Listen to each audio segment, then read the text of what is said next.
Hello students, okay, so today we are going to start the new chapter, that is the electrochemistry. Okay, the electrochemistry. So as you can see, electrochemistry, so basically you have to know that what is meant by electrochemistry. So electrochemistry is nothing but the conversion of electric energy to chemical energy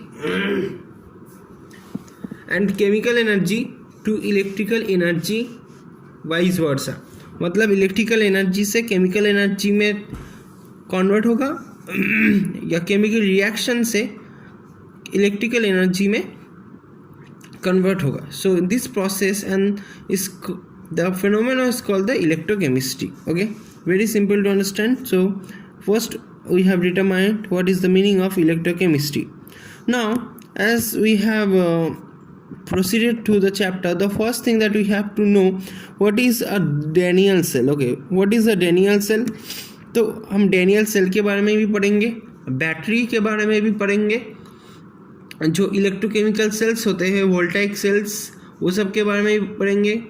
उसके बाद बहुत कुछ पढ़ेंगे. तो लेकिन सबसे पहले हम स्टार्ट करते हैं एक एक्सपेरिमेंट से. तो एक एक्सपेरिमेंट किया गया जहाँ पर एक सोल्यूशन रखा of aqueous CuSO4. So as you can see, एक experiment was done in which an aqueous solution of CuSO4 which is in blue in color was kept. Okay,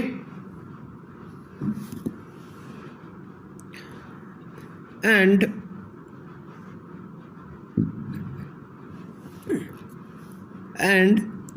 a zinc rod was placed in that. So as you can see the diagram,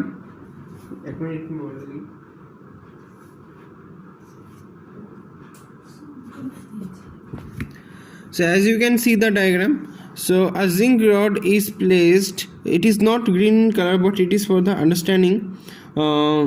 It has been written like that. Okay, so now what happens? Okay, okay, so this is our zinc rod. This is the zinc rod that has been placed in the solution, and some observations are noted. What are the observations? Zinc rod reduced in weight. Some weight loss was there.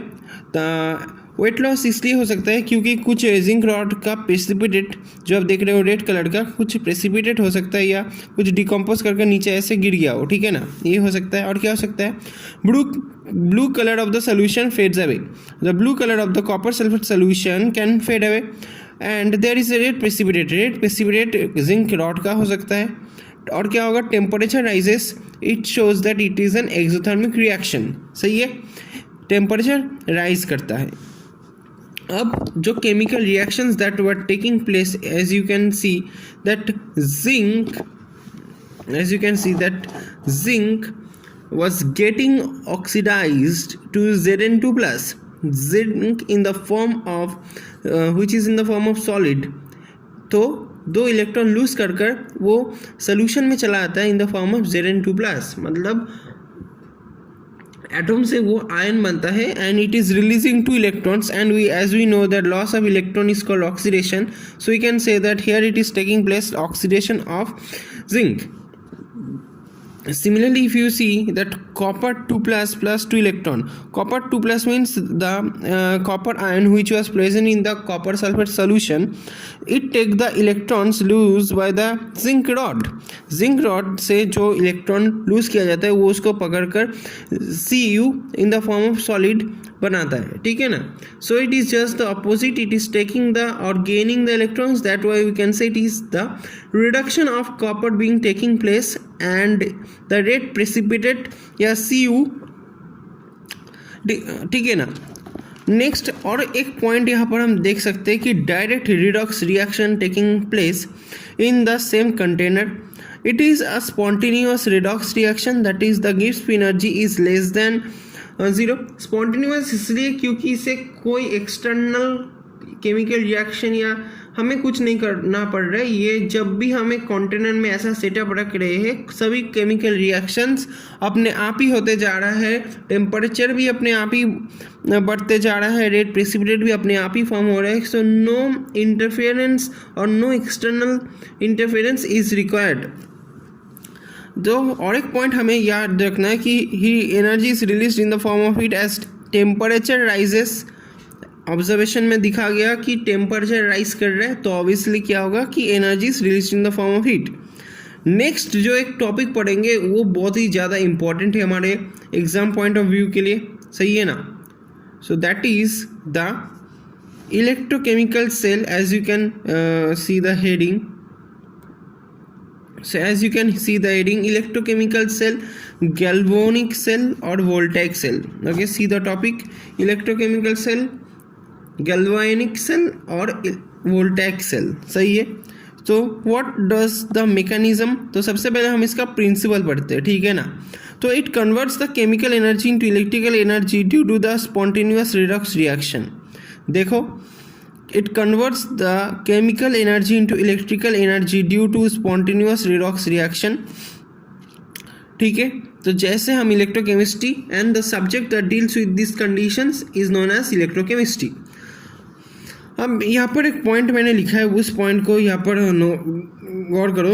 It is written in the green ink, Daniell cell is a type of galvanic cell in which zinc and copper are used। means एक cell में क्या होता है कि दो electrodes रहता है, दो इलेक्ट्रोड्स, एक इलेक्ट्रोड्स अगर जिंक से बना हो और एक इलेक्ट्रोड्स अगर कॉपर से बना हो तो उस सेटअप को हम कहेंगे डैनियल सेल, ठीक है ना। तो हर सेल में क्या होता है, एक सोल्यूशन होता है, ठीक है ना, एक इलेक्ट्रोलाइट होता है या सोल्यूशन होता है।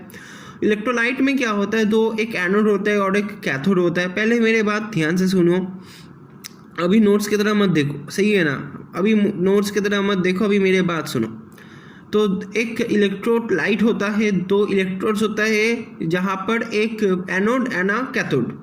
अगर एक एनोड और कैथोड इनमें से अगर एक जिंक का बना हो और एक कॉपर का बना हो तभी हम इसको डैनियल सेल कहते हैं, ठीक है। So you can say the Daniell cell is just a type of galvanic cell और वोल्टेइक सेल और इलेक्ट्रोकेमिकल सेल। अब हमें जो पढ़ना है कि as you can see a setup, एक सेटअप देख लो जहाँ पर यहाँ पर एक कंटेनर है, यहाँ पर और एक कंटेनर है। So this container contains zinc sulphate solution, यहाँ पर जिंक सल्फेट सोल्यूशन है और यहाँ पर कॉपर सल्फेट सोल्यूशन है। अब क्या हुआ कि जिंक सल्फेट सोल्यूशन में हमने जिंक रॉड लग दिया और कॉपर सल्फेट सोल्यूशन में हमने कॉपर रॉड लग दिया।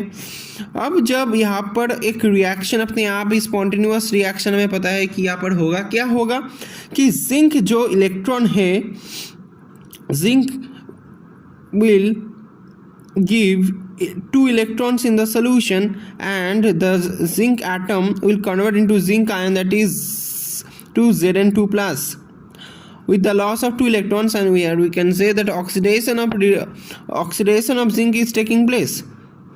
So as you can see that Zn2 plus accumulates in the solution, so there gains a positive charge as the hole. और यहाँ पर क्या अगर आप देख पा रहे हो कि इलेक्ट्रॉन यहाँ पर तो बचे जा रहे, तो वो मिलकर एक नेगेटिव चार्ज बना रहे। उससे बात क्या होगा कि इलेक्ट्रॉन्स आप फ्लो करना शुरू कर देगा क्योंकि electrons are getting accumulated as much as the zinc is converting into the Zn2 plus ions, as more and more electrons are getting accumulated in this rod and there will be flow of electrons. Now the electrons will start to flow through this metallic wire and you can see here it is amplifier and electron flow करेगा कहाँ से, from the Zn rod to the copper rod, सही है। अब हमें पता है कि छोटे से हम पढ़ रहे हैं कि जो जो इलेक्ट्रॉन का जो डायरेक्शन होता है करंट उसका ऑपोजिट में फ्लो करेंगे। तो अगर आप डायग्राम को ध्यान से देखोगे तो जो करंट का डायरेक्शन है that will be from the copper rod to zinc rod, लेकिन अगर आप इलेक्ट्रॉन की फ्लो का डायरेक्शन देखोगे that will be from the zinc rod to the copper rod, ठीक है ना।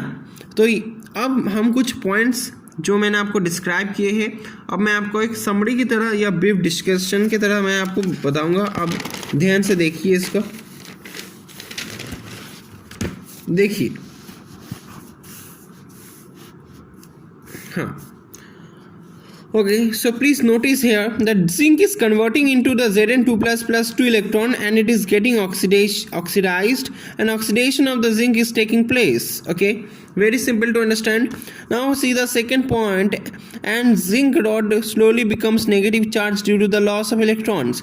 The zinc rod slowly becomes the negative charge, okay, due to the loss of electrons. Loss of electrons के लिए क्या हो रहा है कि जो इलेक्ट्रॉन्स क्या हो रहा है कि इलेक्ट्रॉन्स एक्यूमुलेट किए जा रहे हैं, तो वहाँ पर एक partial and negative charge form करेगा. थर्ड पॉइंट अगर आप देखोगे, the electron start travelling through the conducting wires. ठीक है. फोर्थ पॉइंट देखो, द सी, अगर आप फोर्थ पॉइंट देखोगे कि the Cu2 plus in the CuSO4 take the electrons and become Cu and get deposited in the Cu dot, and there is a partially positive charge on the Cu dot. तो Cu dot में क्या होता है कि obviously हमें क्या पता है, Cu dot में कॉपर है. सो कॉपर क्या होगा, सो Cu dot में क्या है कि ओके. अब CO2 सोल्यूशन में क्या होगा ना, CO2 सोल्यूशन में क्या है, हमारा Cu2 प्लस है. अब वो जो रॉड में जो इलेक्ट्रॉन आया हुआ इलेक्ट्रॉन है, उसको वो झपट से ले लेता है. ठीक है ना, झपट से वो जो इलेक्ट्रॉन जो कंडक्टिंग वायर ट्रैवल कर रहा था, वो ऑब्वियसली कॉपर रॉड में भी पहुंचेगा. लेकिन जो कॉपर आयन आपका CuSO4 सोल्यूशन में प्रेजेंट है, वो झपाट से लपट के चोरी करके बता सकते हो समझने के लिए कि इलेक्ट्रॉन्स ले लेता है. कहाँ से ले लेता है, वो ले लेता है जो इलेक्ट्रॉन्स जिंक रॉड से कॉपर रॉड तक ट्रैवल करते हुए आया है. तो वो Cu2 प्लस, अगर आप यहाँ पर रिएक्शन देखोगे समझ में आएगा आपको, Cu2 प्लस 2 इलेक्ट्रॉन, 2 इलेक्ट्रॉन ले लेता है. कहाँ से, फ्रॉम द रॉड से लेता है, याद रखो. And it forms the copper, that is reduction of the copper is being taking place. You have to remember that. और अगर आपको लास्ट पॉइंट देखना है, वो देखो कि the direction of electrons are from the zinc rod that is the anode to the copper rod that is the cathode. Anode और cathode की कंसेप्ट यहाँ पर इसलिए आई क्योंकि the copper rod and the zinc rod are forming a partially positive charge and negative charge respectively. क्योंकि अगर आप नोटिस करोगे यहाँ पर कि जिंक रॉड में अगर जब इलेक्ट्रॉन्स एक्यूमुलेट हो जा रहा था, तो वहाँ पर एक पार्शियली नेगेटिव चार्ज फॉर्म हो रहा था. और अगर आप कॉपर रॉड पे देखोगे कि कॉपर Cu2 प्लस जब 2 इलेक्ट्रॉन लेकर कॉपर में copper in the form of copper deposit हो रहा था, तो वो एक पार्शियली पॉजिटिव चार्ज उसके रिस्पेक्ट में अगर एक हम देखें तो पॉजिटिव चार्ज एक फॉर्म कर रहा था. एक्चुअली में जब कॉपर Cu2 प्लस 2 इलेक्ट्रॉन लेकर कॉपर रॉड में डिपॉजिट होता है इन द फॉर्म ऑफ कॉपर, तो वो न्यूट्रल है अगर आप उस बेसिस पे देखोगे. पर विथ रेस्पेक्ट टू अगर हम कहना चाहते हैं कि zinc rod negative charge form कर लेते हैं पार्शियली, तो हम ये इजीली कह सकते हैं कि जो कॉपर रॉड है वो पॉजिटिव चार्ज फॉर्म कर रहा है. ठीक है ना.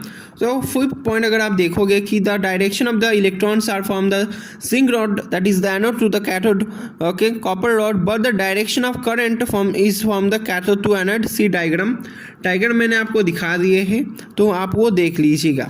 अब आपसे एक ज़रूरी बात करनी है, प्लीज़ मेरा बात ध्यान से सुनिए और डायग्राम में जो दिखा रहा वो देखिए.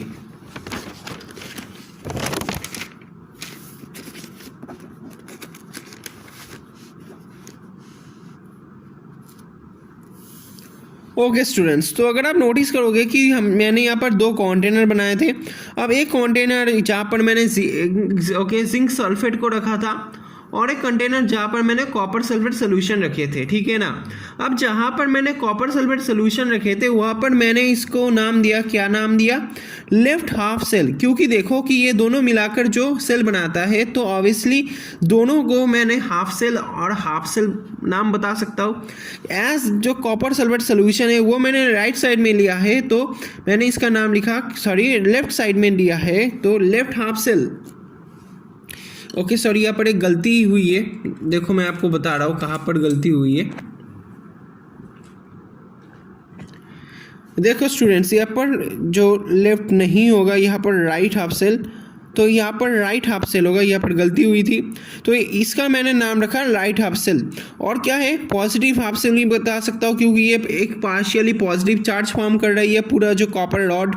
और क्या मैं बता सकता हूँ कि कैथोड हाफ सेल, क्योंकि हमें पता है कि पॉजिटिव चार्ज मतलब कैथोड, जो भी इलेक्ट्रोड पॉजिटिव चार्ज कैरी कर रहा है तो वो क्या होगा, कैथोड होगा।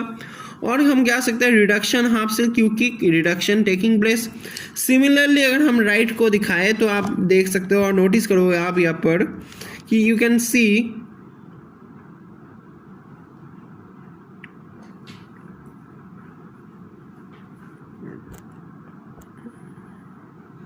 हाँ, तो अगर आप देखोगे यहाँ पर कि हम देख सकते हैं कि ऑक्सीडेशन हाफ सेल, क्योंकि जिंक से Zn2+ तब वहाँ पर ऑक्सीडेशन हो रहा था। Next negative half cell, negative half cell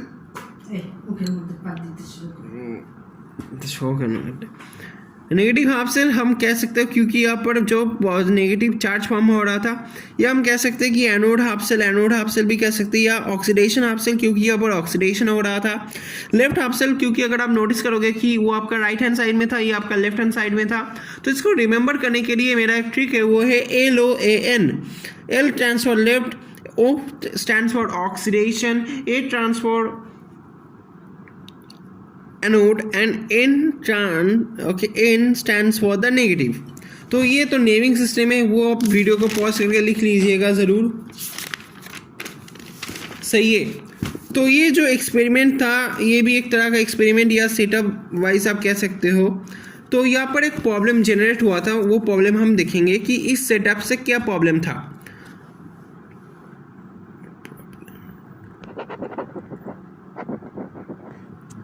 अब प्रॉब्लम ये था कि in the left half cell मतलब कहाँ पर, in the left half cell means जहाँ पर हमारा ऑक्सीडेशन हो रहा था, due to the positive charge in the ZnSO4 solution, due to the that is the Zn2+, excessive amount of Zn2+ will prevent the flow of electrons, the solution becomes negative charge, आप देखो क्या हो रहा कि zinc इतना डाल रहा है, जिंक का अमाउंट इतना सोल्यूशन में ज़्यादा हो रहा था, तो एक पॉजिटिव चार्ज पार्शियली फॉर्म हो जा रहा है। तो जिंक क्या करेगा, जो इलेक्ट्रॉन्स जो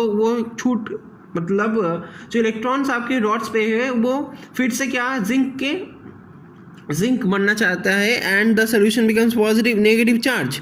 and in the right half cell अगर आप नोटिस करोगे कि negative charge in the solution prevents the inward flow of the electrons. तो जो negative charge in the solution में जो नेगेटिव चार्ज है, तो वो और इलेक्ट्रॉन्स क्यों आने देगा। अगर सोल्यूशन में अगर हमारा नेगेटिव चार्ज सफिशिएंट अमाउंट है, तो वो और इलेक्ट्रॉन्स का फ्लो कॉपर रॉड में नहीं आने देगा, क्योंकि इलेक्ट्रॉन्स का जो मैग्नीट्यूड है वो ज़्यादा होते जा रहा है, नेगेटिव चार्ज का मैग्नीट्यूड ज़्यादा होता जा रहा है। Also the CO4 in the solution increases and the solution becomes positive charge. तो इसके लिए हमारा एक सोल्यूशन है, वो है क्या, सोल्यूशन अगर आप देखोगे वो है हमारा सॉल्ट ब्रिज। सॉल्ट से कोई नाता नहीं रखता। सॉल्ट ब्रिज का थोड़ा पॉइंट्स आप देख सकते हैं, आप थोड़ा देखिए, मैं थोड़ा पानी पी कर आता हूँ, तब तक आप सॉल्ट ब्रिज के थोड़ा पॉइंट्स को देखते रहिए, मैं आकर समझाता हूँ। Take 1 minute rest.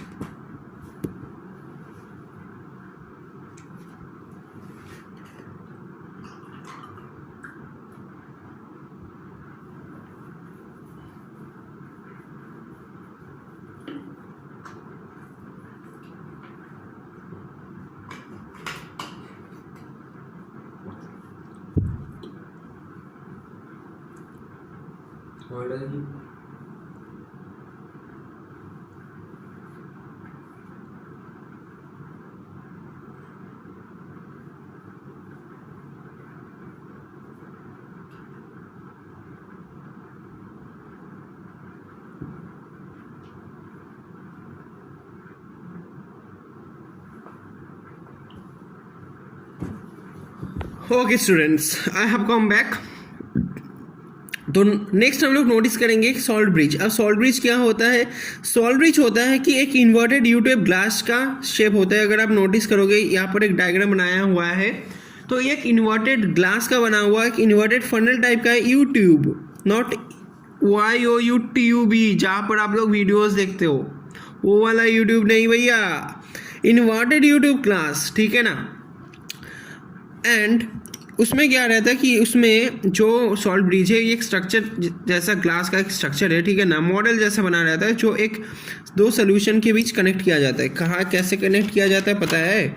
नहीं पता है, मैं आपको दिखा रहा हूँ। देखो सॉल्ट ब्रिज जो होता है वो इसके बीच ऐसे कनेक्ट किया जाता है। देखो मैं डायग्राम बना रहा हूँ, आप लोग देखो।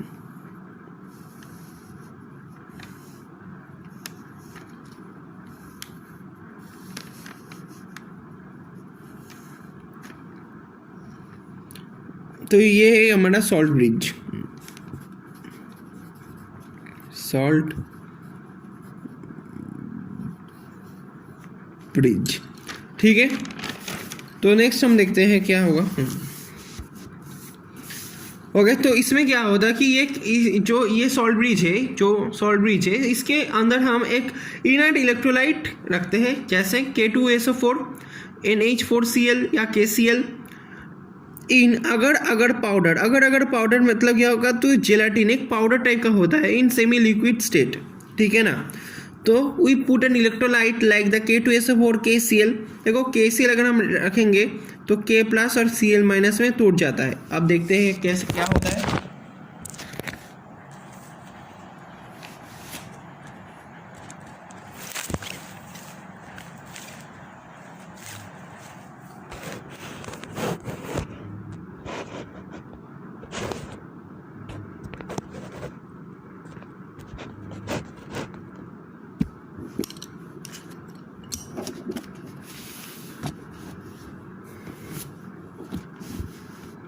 Okay, now see function of the salt bridge. अगर नाउ हम लोग देखेंगे function of salt bridge.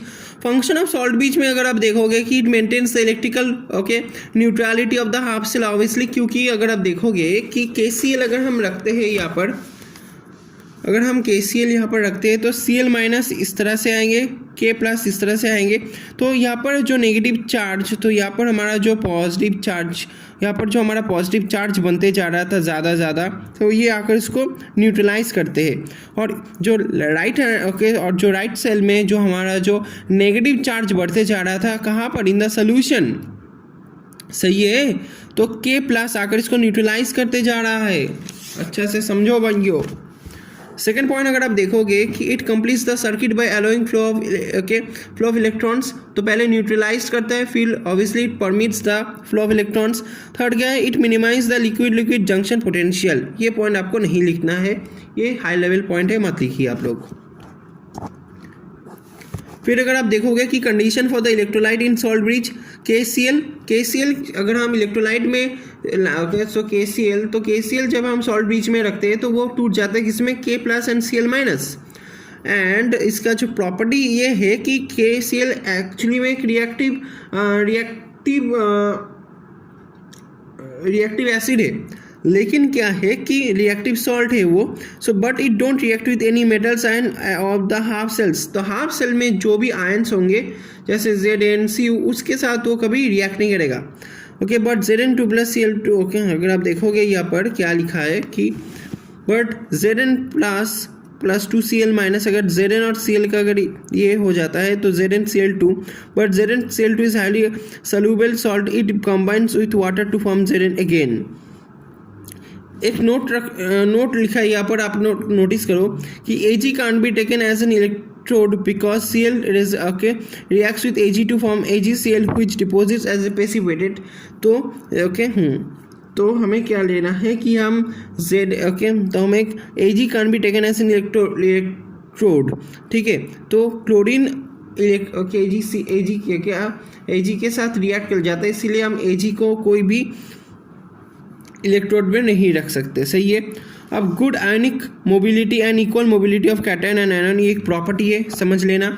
Both half cells are neutralize simultaneously, ऐसा नहीं कि एक पहले हो जाए एक बाद में हो जाए। ओके, अभी जो हमारा टॉपिक है वो है सेल रिप्रेजेंटेशन। मैंने आप लोगों को जो दिखाया है, अगर आप स्क्रीन पे देख पा रहे हो, ये सब समझ में नहीं आएगा जब तक मैं नहीं समझाऊंगा, तो नोटिस करो आप लोग। सेल रिप्रेजेंटेशन में है कि एम, एक बड़ा सा डैश देख रहे हो आप लोग,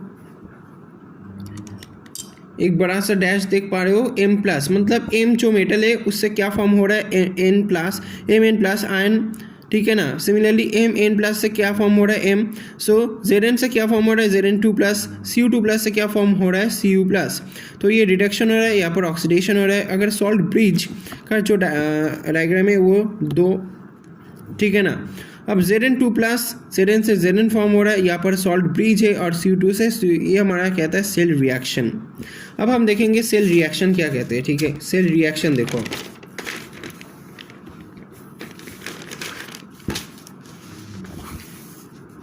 सेल रिएक्शन क्या होता है। सेल रिएक्शन कह रहा है कि number of electron should be cancelled. अब इलेक्ट्रॉन वाला वो सब नहीं रहेगा आपको तो देखो अगर आप यहाँ पर नोटिस करोगे कि बहुत ही ईजी है, समझने वाला कुछ नहीं है इसमें। जेड एन से जेड एन टू प्लस और 2 इलेक्ट्रॉन छोड़ रहा है, यहाँ पर 2 इलेक्ट्रॉन ले रहे हैं और यू ले रहा है, तो हम इसको ऐसे काट दिया और यहाँ पर हमारा number of electron should be get cancelled. So in this reaction the number of electron there is no representation of electrons but it is term of the what is happening here and this is known as the cell reaction.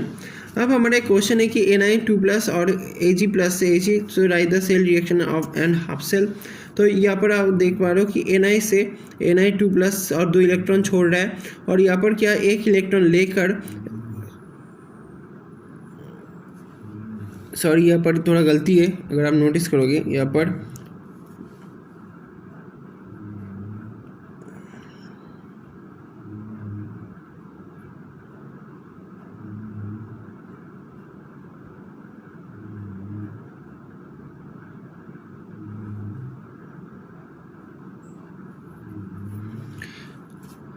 तो यहीं पर था। आप लोग थोड़ा numericals practice करो, और अगर वीडियो अच्छा लगा तो ऑब्वियसली लाइक शेयर और कमेंट ज़रूर कर देना, और बताना कैसे वीडियोस आपको चाहिए। अगर नहीं चाहिए तो गुड बाय और पढ़ते रहिए केमिस्ट्री।